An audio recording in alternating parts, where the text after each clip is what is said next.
जय श्री कृष्णा। राधे राधे। जय माता दी। माँ शैलपुत्री की कृपा आप सभी पर बनी रहे। नवरात्रि के प्रथम दिन भगवती के प्रथम स्वरूप माँ शैलपुत्री की पूजा की जाती है। आज की इस वीडियो में आप सुनेंगे माँ शैलपुत्री की संपूर्ण कथा। हिमालय की पुत्री होने के कारण ही इन्हें शैलपुत्री कहा जाता है। माँ शैलपुत्री का स्वरूप बहुत ही शांत और सरल है। माँ शैलपुत्री के एक हाथ में त्रिशूल और दूसरे हाथ में कमल का पुष्प सुशोभित है। नंदी बैल पर सवार माँ शैलपुत्री को उमा के नाम से भी जाना जाता है। माँ शैलपुत्री के विषय में जानने से पहले उनके पुनर्जन्म की कथा सुनना अत्यंत आवश्यक है। दक्ष प्रजापति ब्रह्मा जी के मानस पुत्र थे और उनकी कई पुत्रियां थीं। सभी पुत्रियां गुणवती थीं, लेकिन दक्ष प्रजापति के मन में संतोष नहीं था। वे चाहते थे कि उनके घर में एक ऐसी पुत्री का जन्म हो जो सर्वगुण संपन्न, शक्ति और सर्वविजयी हो। तब प्रजापति दक्ष एक ऐसी ही पुत्री के लिए कठिन तप करने लगे। तप करते करते बहुत दिन बीत गए। तब भगवती आद्या ने प्रकट होकर कहा, हे राजन, मैं तुम्हारे तप से प्रसन्न हूँ। मैं स्वयं पुत्री रूप में तुम्हारे यहाँ जन्म लूँगी। मेरा नाम उस समय सती होगा। मैं सती के रूप में जन्म लेकर अपनी लीलाओं का विस्तार करूँगी। और इस प्रकार भगवती आद्या ने सती रूप में दक्ष प्रजापति के यहाँ जन्म लिया। देवी सती दक्ष प्रजापति की सभी पुत्रियों में अलौकिक थी। उन्होंने बचपन से ही कई ऐसे अलौकिक कृत्य कर दिखाए थे जिन्हें देखकर स्वयं दक्ष प्रजापति को भी आश्चर्य होता था। तब सती विवाह योग्य हो गईं तो दक्ष को उनके लिए वर ढूंढने की चिंता हुई। उन्होंने श्री ब्रह्मा जी से परामर्श किया। ब्रह्मा जी ने कहा, देवी सती आद्या का अवतार है और आद्या आदि शक्ति और शिव आदि पुरुष हैं। इसलिए सती के विवाह के लिए शिव ही योग्य और उचित समय पर विवाह के लिए तैयार किया जाएगा। तब दक्ष प्रजापति ने ब्रह्मा जी की बात मानकर देवी सती का विवाह भगवान शिव के साथ कर दिया। अब देवी सती कैलाश पर्वत पर जाकर रहने लगी। शिव दक्ष प्रजापति के दामाद थे। फिर भी एक ऐसी घटना घटित हुई जिसके कारण दक्ष के हृदय में भगवान शिव के प्रति और विरोध उत्पन्न हो गया। वह घटना कुछ इस प्रकार थी कि एक बार ब्रह्मा जी ने धर्म के निरूपण के लिए एक विशाल सभा का आयोजन किया। सभी बड़े बड़े देवता सभा में एकत्रित थे। भगवान शिव एक ओर ध्यान मग्न बैठे हुए थे। सभा मंडल में प्रजापति दक्ष ही सभी देवता दक्ष का आगमन हुआ। सभा मंडल जब चल रहा था तो प्रजापति दक्ष का आगमन हुआ। दक्ष प्रजापति के आगमन होते ही सभी देवता उठकर खड़े हो गए, किंतु उस समय दो लोग खड़े नहीं हुए, ब्रह्मा जी और भगवान शिव। दक्ष प्रजापति ने ब्रह्मा जी के विषय में तो ये सोचा कि वे उनके पिता हैं, अगर वे खड़े नहीं हुए तो कोई बात नहीं, लेकिन शिव जी तो मेरे दामाद हैं, उन्हें तो मेरे सम्मान में उठकर खड़े होना चाहिए था। भगवान शिव तो ध्यान में मग्न थे। उन्होंने इस ओर ध्यान ही नहीं दिया कि सभा में कौन आया है और कौन ना। उन्होंने उठकर अपने ससुर को प्रणाम किया। तब दक्ष प्रजापति ने इसे अपना अपमान समझा, लेकिन इतना ही नहीं, उनके हृदय में भगवान शिव के प्रति ईर्ष्या की भावना हो गई। अब वे उनसे बदला लेने के लिए उचित समय और अवसर की प्रतीक्षा करने लगे। भगवान शिव को तो किसी के मान और किसी के अपमान से भला क्या मतलब। वो तो सब को एक समान भाव से देखते हैं। उन्हें तो चारों ओर अमृत दिखाई पड़ता है। जहाँ अमृत होता है फिर वहाँ कड़वाहट और कसैलेपन का भला क्या काम। भगवान शिव कैलाश पर्वत में दिन रात राम राम कहा करते थे। एक दिन देवी सती के मन में जिज्ञासा उत्पन्न हुई। उन्होंने अवसर पाकर भगवान शिव से एक प्रश्न किया, हे प्रभु, आप हर समय राम राम क्यों कहते हैं? राम कौन है?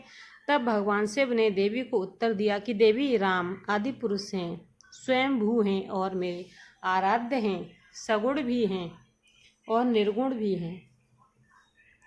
किंतु देवी सती के कंठ के नीचे यह बात नहीं उतरी। वे सोचने लगे कि अयोध्या के राजा दशरथ के पुत्र श्री राम आदि पुरुष के अवतार कैसे हो सकते हैं। वे तो खुद आजकल अपनी पत्नी सीता के वियोग में दंडक वन में उन्मत्त की तरह विचरण कर रहे हैं। वृक्ष और लताओं से उनका पता पूछते फिर रहे हैं। फिर अगर वे आदि पुरुष के अवतार होते तो क्या इस प्रकार का आचरण करते? क्या वे आसानी से सीता जी का पता नहीं लगा लेते, उन्हें पा लेते? अब देवी सती के मन में श्री राम की परीक्षा लेने का विचार उत्पन्न हुआ। वह देवी खुद सीता जी का रूप धारण करके दंडक वन में जा पहुंची और श्री राम जी के सामने प्रकट हो गईं। भगवान श्री राम ने सती को देवी सीता के रूप में देखा तो कहने लगे, माते आप अकेले यहाँ वन में कहाँ घूम रही हैं? भोलेनाथ कहाँ हैं?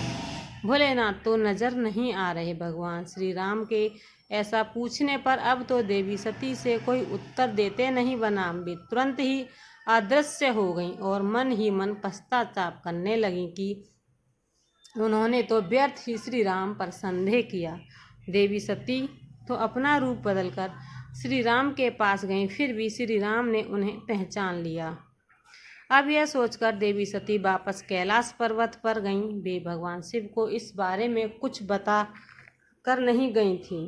भगवान शिव ने उन्हें कैलाश पर्वत पर वापस आते देखा तो कहने लगे, सती आपने सीता जी के रूप में श्री राम की परीक्षा लेकर बिल्कुल भी अच्छा नहीं किया। सीता जी मेरी आराध्या हैं, अब तुम मेरी अर्धांगिनी कैसे रह सकती हो? इस जन्म में हम और तुम पति और पत्नी के रूप में नहीं मिल सकते। शिव जी का यह कथन सुनकर देवी सती को बहुत दुख पहुंचा, लेकिन अब क्या हो सकता था? शिव जी के मुख से निकली हुई बात असत्य कैसे हो सकती थी? इसके बाद शिव जी समाधि में लीन हो गए। देवी सती दुख और पश्चाताप की लहरों में डूबने लगी।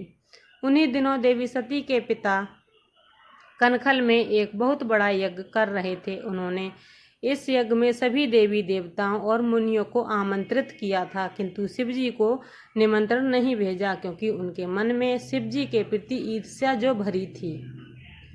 कैलाश पर्वत पर जब देवी सती को यह पता चला कि उनके पिता बहुत बड़ा यज्ञ कर रहे हैं, तो उनका भी मन यज्ञ में सम्मिलित होने के लिए मचल उठा। उसी समय आकाश मार्ग से कई विमान उनके पिता के यहाँ होने वाले यज्ञ में जाते हुए दिखाई पड़े। देवी सती ने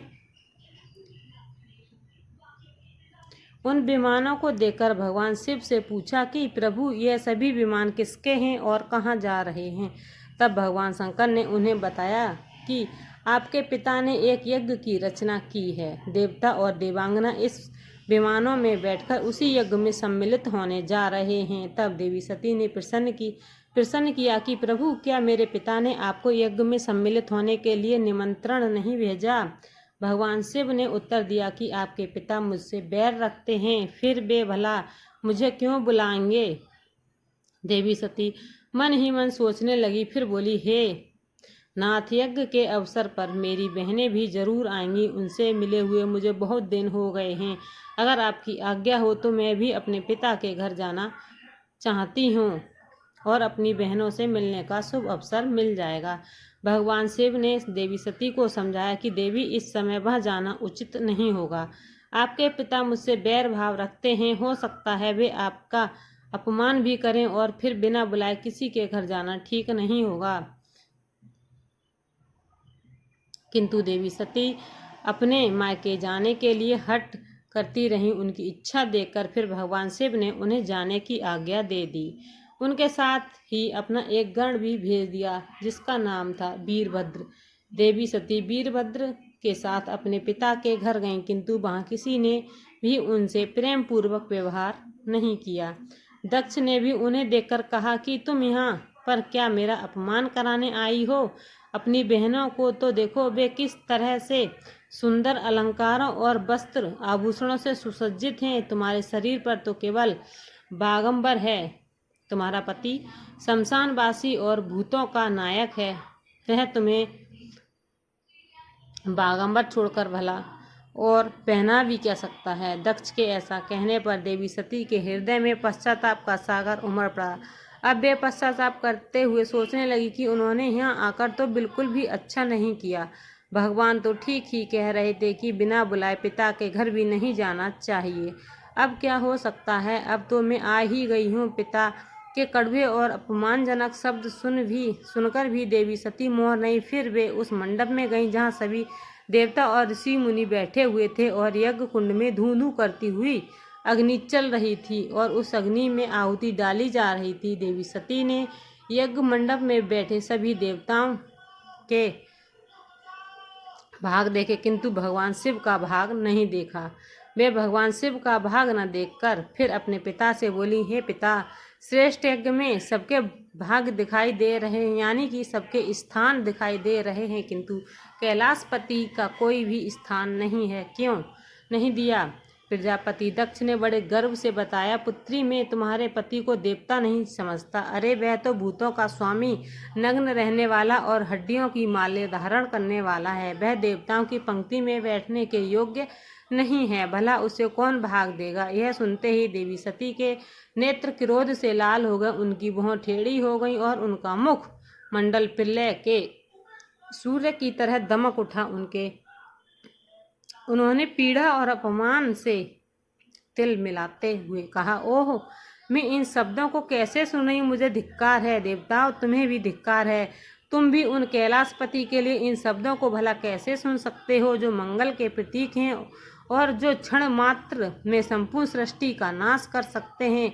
वे मेरे स्वामी हैं। नारी के लिए उसका पति ही स्वर्ग होता है। जो नारी अपने पति के लिए अपमानजनक शब्दों को सुनती है, उसे नरक जाना पड़ता है। पृथ्वी सुनो, आकाश सुनो और देवताओं तुम भी सुनो। मेरे पिता ने मेरे पति का अपमान किया है। मैं अब एक क्षण भी जीवित रहना नहीं चाहती। देवी सती ने अपने इन वचनों को समाप्त करते हुए देखते ही देखते कब अग्निकुंड में कूद पड़ी, कुछ पता ही नहीं चला और उनका शरीर जलने लगा।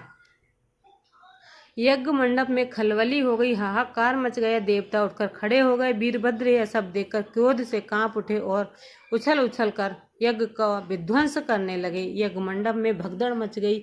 देवता और ऋषि मुनि भाग खड़े हुए। वीरभद्र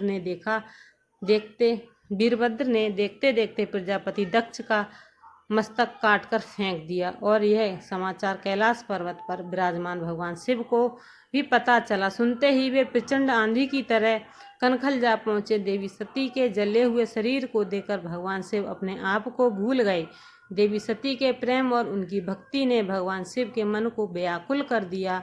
उन शंकर जी को इतना व्याकुल कर दिया कि जिन्होंने काम पर विजय पाई थी और जो सारी सृष्टि को नष्ट करने की क्षमता रखते थे, वे देवी सती के प्रेम में खो गए, बेसुध हो गए। फिर भगवान शिव ने उन्मत्त की तरह देवी सती के जले हुए शरीर को कंधे पर रख लिया और वे सभी दिशाओं में भ्रमण करने लगे। भगवान शिव और देवी सती के इस अलौकिक प्रेम को देखकर पृथ्वी रुक गई, हवा रुक गई, जल का प्रवाह ठहर गए। यहाँ तक कि देवतागण भी अपनी अपनी सांसें थामकर इस भयानक और दारुण दृश्य को देखने लगे।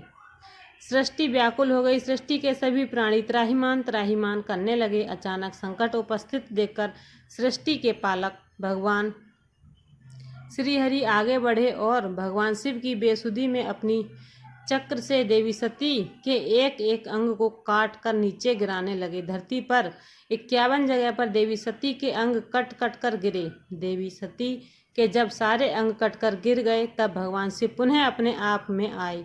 जब वे अपने आप में आए तो पुनः सृष्टि के सारे कार्य चलने लगे। धरती पर जिन 51 स्थानों पर देवी सती के अंग कट कर गिरे थे, वहीं स्थान आज शक्तिपीठ के नाम से भी जाने जाते हैं। आज भी उन स्थानों में देवी सती का पूजन होता है, उपासना की जाती है। इस प्रकार यज्ञ मंडप में अपने शरीर को भस्म करने के बाद देवी सती ने हिमालय के घर में उनकी पुत्री के रूप में जन्म लिया। हिमालय अर्थात शैल की पुत्री होने के कारण ही उन्हें अगले जन्म में शैलपुत्री रूप में पूजा जाने लगा। सभी मिलकर प्रेम से बोलिए माँ शैलपुत्री की जय, दुर्गे माता की जय। आप सभी को ये कहानी कैसी लगी? अच्छी लगी हो वीडियो को लाइक शेयर अवश्य कीजिए। चैनल पर नए हैं तो चैनल को सब्सक्राइब जरूर कीजिए, क्योंकि आपको हमारे चैनल पर व्रत कथा, धार्मिक कथा, कहानी से संबंधित वीडियो मिलती रहेंगी। जय श्री कृष्णा, राधे राधे, जय माता की।